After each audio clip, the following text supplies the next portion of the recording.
Well, what's in a name? Mark Zuckerberg is hoping it can mean a new start.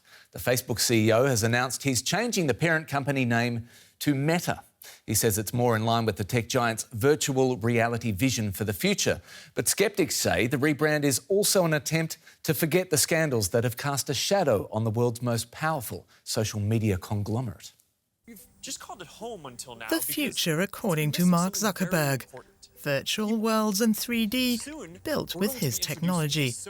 A future in which the social media empire that he created will no longer be called Facebook, but Meta. Facebook is one of the most used products in the history of the world. It is an iconic social media brand. But right now, our brand is so tightly linked to one product that it can't possibly represent everything that we're doing today, let alone in the future. But the Facebook brand has also suffered badly. The social network is accused of failing to remove hate speech from its platform and of spreading political strife and misinformation around the world. Facebook employees have gone public claiming that Zuckerberg ignored their warnings. Calls for breaking up Facebook's dominance are getting louder. You don't develop the competitive products that might protect kids or may do something about vaccine misinformation if they buy everything in sight and our government allows them to do that. The end must come to that. As Facebook becomes Meta, it seems Zuckerberg is hoping a new name will spell a new beginning for the beleaguered social media giant. Well, let's cross over to DW business reporter Christy Pladsen. Christy, welcome. What is Facebook, a company that made a $9 billion profit last quarter, doing here? What exactly will the metaverse be for them and for us, the consumer? Yeah, great question. Well, how Zuckerberg essentially imagines the metaverse is he imagines a virtual environment that will allow people to be present with each other in digital spaces. What we saw in the announcement yesterday was we saw people collaborating together in digital virtual offices. We saw people taking the forms sometimes of avatars, sometimes of holograms, to attend concerts together, to play games together.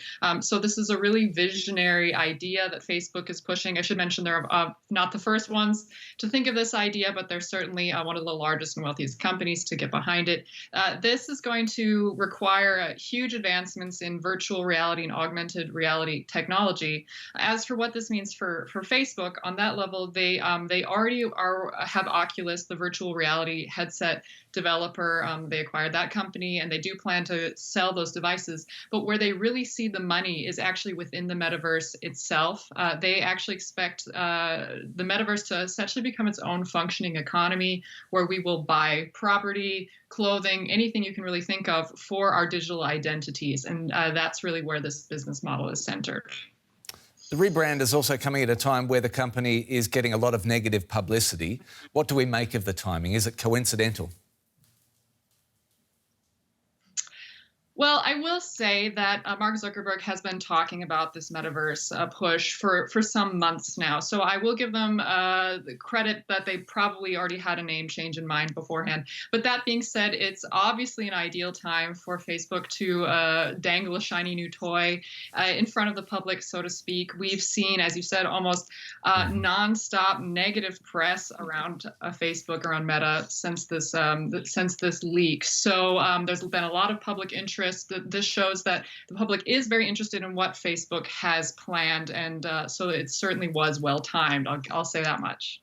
If you are trying to sell a new concept to the world and make people feel good about something, is Mark Zuckerberg the most wise choice? What has been the audience reaction to his sales job here, Christy?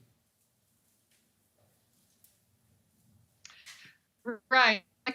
Sales job, because what I would have said is that in this announcement we saw yesterday, it was essentially almost a 90-minute long sales pitch for the metaverse. It was quite a bizarre presentation that we saw, where there was a lot of CGI. It was quite scripted, very kitschy at some points. Yeah, I don't think that Mark Zuckerberg came over particularly more warm or charming than he has in the past.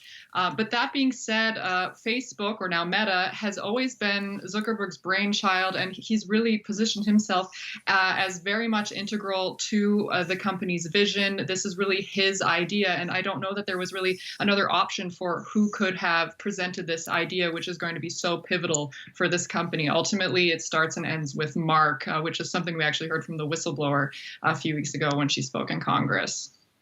Christy Pladsen from DW Business, thanks so much. Thanks.